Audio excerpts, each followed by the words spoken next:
Hello student, welcome to दासो academy. आज के इस वीडियो लेक्चर में बात करेंगे हिंदी भाग 2 का। कुछ प्रश्न मैंने आपको दिया था करने के लिए और कुछ लोगों ने काफ़ी अच्छा आंसर दिया है और उसी का ये हल प्रश्न पत्र है। अगर आपने उस क्वेश्चन को किया है तो इससे अपना आंसर मैच कर लें कि आपका आंसर सही है या नहीं।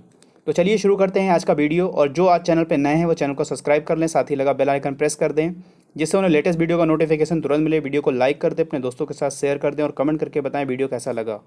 स्टूडेंट, सबसे पहले आप वीडियो को लाइक कर दीजिए और अपने दोस्तों के साथ शेयर कर दीजिए जो इस एग्ज़ाम की प्रिपरेशन करते हों। देखिए, मैंने आपसे कहा था कि जिनको अटेम्प्ट करना है हिंदी लैंग्वेज एग्ज़ाम में, जिनको हिंदी लैंग्वेज अटेम्प्ट करना है उनके लिए मैंने सिलेबस को भी डाल रखा है। और ये मैं दूसरा वीडियो करा रहा हूँ क्योंकि पिछले वीडियो में आपको कुछ क्वेश्चन हमने दिए थे और उसका ये मैं आंसर करा रहा हूँ कि आपके कितने सही हैं वो आप मैच कर लें। काफ़ी लोगों ने कमेंट भी किया था जिनके आंसर सही हैं वो भी मैच कर लें, अगर कहीं से गलती होती है तो वो भी सुधार लें, बाकी सारी चीज़ें ठीक हैं। क्वेश्चन मैंने कहा था कि एक आपको रीऑर्डरिंग करने के लिए आएगा, यानी व्यवस्थित करने को आएगा। कुछ सेंटेंस थोड़ा मिक्सिंग दिए होंगे, उल्टे पुल्टे दिए होंगे, उसको आपको व्यवस्थित करना होगा और उससे आपको एक अर्थपूर्ण परिच्छेद बनाना होगा, यानी एक अच्छा सा स्टोरी टाइप का बनाना होगा। तो ये आपके ए से लेकर एफ तक कुछ दिए गए हैं क्वेश्चन क्या मतलब, एक सेंटेंस दिया गया है, जैसे ए दिया गया है, बी दिया गया है, सी दिया गया है, डी दिया गया है, ई दिया गया है, एफ दिया गया है। इसको हम पहले अरेंज कर लेंगे एक बिल्कुल सही वे में। तो देखिए, अरेंज करने के लिए क्या होता है कि सब कुछ हम पढ़ लेते हैं, फिर एक एक सेंटेंस को हम रख कर देखते हैं कि कौन सा हमारा पहला हो सकता है, कौन सा दूसरा हो सकता है, कौन सा तीसरा हो सकता है, कौन सा चौथा हो सकता है, कौन सा पाँचवा या कौन सा छठा हो सकता है। ऐसी चीज़ें हम देखते हैं। तो यहाँ पे जो हमें मिलेगा आंसर वो हम बिल्कुल केयरफुली देखेंगे। आप लोग भी इन चीज़ों को समझने का पूरा प्रयास करिए जिससे आप लोग का भी आंसर बिल्कुल सही हो। जैसे अगर हम यहाँ देखते हैं कि उसने कॉफ़ी वाले को कुछ कहा और 10 का नोट दिया, फिर बच्ची ने इशारे से कुछ कहा, कॉफ़ी वाले ने अजीब सी मुस्कान फेंकी और बड़बड़ाया, आप देखना सारा कुनबा आधमकेगा। नज़र घुमाई तो एक छोटी सी बच्ची थी, भोला चेहरा, उलझे बाल, फटे कपड़े। स्टेशन पर उसने कॉफ़ी वाले से कॉफ़ी खरीदी और खड़े खड़े पीने लगा। उसने महसूस किया कि किसी ने बगल से उसके कुर्ते को खींचा। तो यहाँ पे पढ़ने से हमें ये आ रहा है कि सबसे पहले उसने क्या किया होगा। सबसे पहले उसने स्टेशन पर उसने कॉफ़ी वाले से कॉफ़ी खरीदी और खड़े खड़े पीने लगा। ठीक है, यानी सबसे पहला हमारा ये पूरा हम फुली अरेंजमेंट नहीं है बट हम एक करके देखेंगे क्या ये सही है। तो पहला जो हमारा होगा सेंटेंस, उसने कॉफ़ी स्टेशन पर उसने कॉफ़ी वाले से कॉफ़ी खरीदी और खड़े खड़े पीने लगा, ये हमारा पहला होगा। फिर इसके बाद कौन सा सेंटेंस जुड़ेगा, क्या ये जुड़ेगा कि नज़र घुमाई तो एक छोटी सी बच्ची थी, भोला चेहरा, उलझे बाल, फटे कपड़े। तो कॉफ़ी खड़े खड़े पीने लगा और नज़र घुमा भी सकता है। ठीक है, तो ये भी हो सकता है बट हम आगे भी देखते हैं। कॉफ़ी वाले ने अजीब सी मुस्कान फेंकी और बड़बड़ाया, अब देखा सारा कुनबा आ धमकेगा, यानी इसने कुछ कहा है तो कोई एक्ट इससे पहले हो चुका है, ये भी आप ध्यान में रखिएगा। फिर बच्ची ने इशारे से कुछ कहा, यानी बच्ची से उसका कुछ कम्युनिकेशन हुआ होगा इसलिए उसने बच्ची से कुछ कहा। फिर उसने कॉफ़ी वाले को कुछ कहा और 10 का नोट दिया, यानी उसने ये तो स्टेशन उसने कॉफ़ी खरीदी और खड़े खड़े पीने लगा।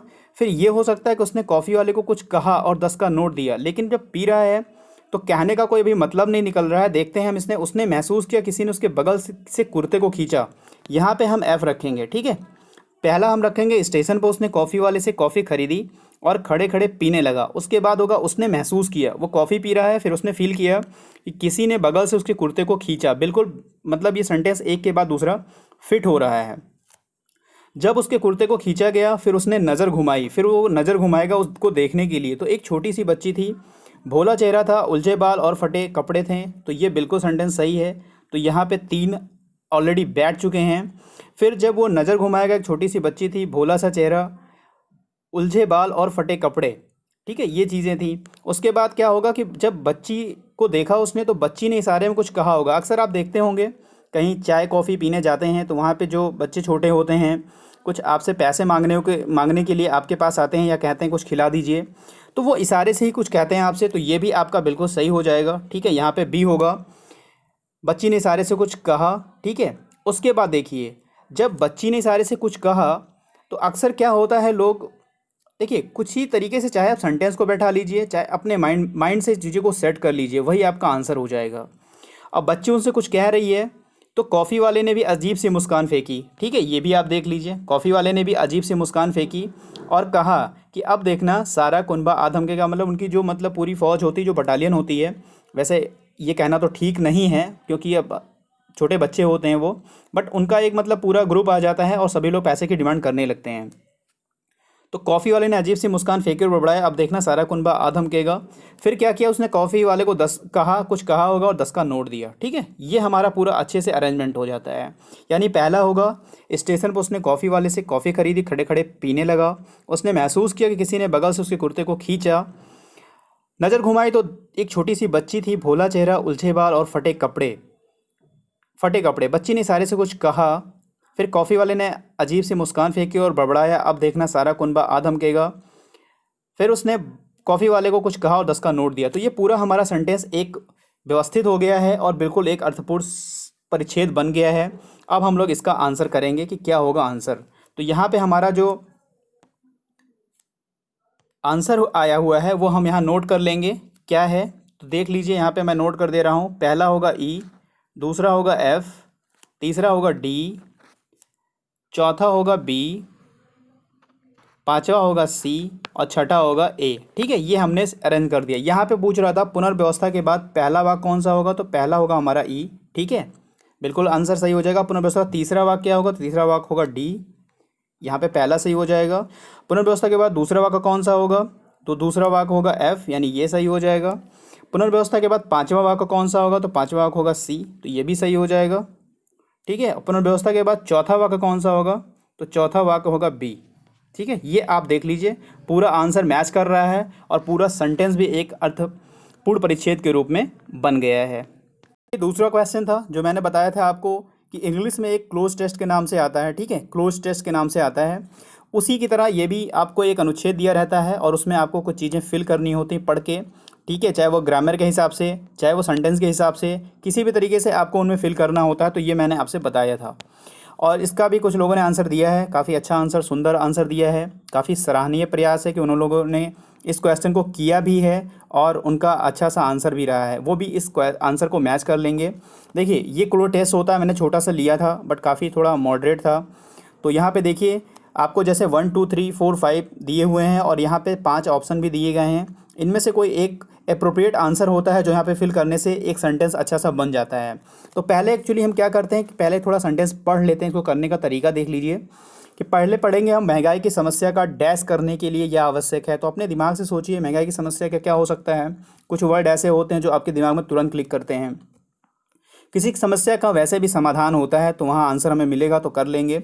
यह आवश्यक है कि जनसंख्या वृद्धि पर तुरंत रोक लगाई जाए, डैश को बढ़ाने का भरसक प्रयास किया जाए, सरकारी योजनाओं को ढंग से चलाने का डैश दिया जाए, करों की वृद्धि को रोका जाए, भ्रष्टाचार को पूर्णतया खत्म या कुछ ऐसे किया जाए, तभी जनता इस महंगाई में से मुक्त हो सकती है। तो हमने पढ़ा, कुछ ऐसे हमें दिमाग में आना चाहिए। और यहाँ पे मैंने आपको बताया भी है, जिनको हिंदी लैंग्वेज करना है वो एक हिंदी का एडिटोरियल पेज रेगुलर पढ़ें, अपने पढ़ने का हैबिट यानी रेगुलर प्रयास करते रहें। और जिनको इंग्लिश लैंग्वेज चूज करना है वो इंग्लिश का एक एडिटोरियल पेज रेगुलर पढ़ें। तो ये दो काम आप करेंगे तो आपकी रीडिंग स्किल काफ़ी अच्छी होती है और वहाँ पे आपको वर्ड पकड़ने में काफ़ी मदद मिलती है। तो यहाँ पे चलिए देखिए, पहला सेंटेंस हमारा है, महंगाई की समस्या का डैश करने के लिए आवश्यक है। तो यहाँ पे पहले देख रहा समस्या का समाधान होता है, तो हमारा आंसर यही हो जाएगा।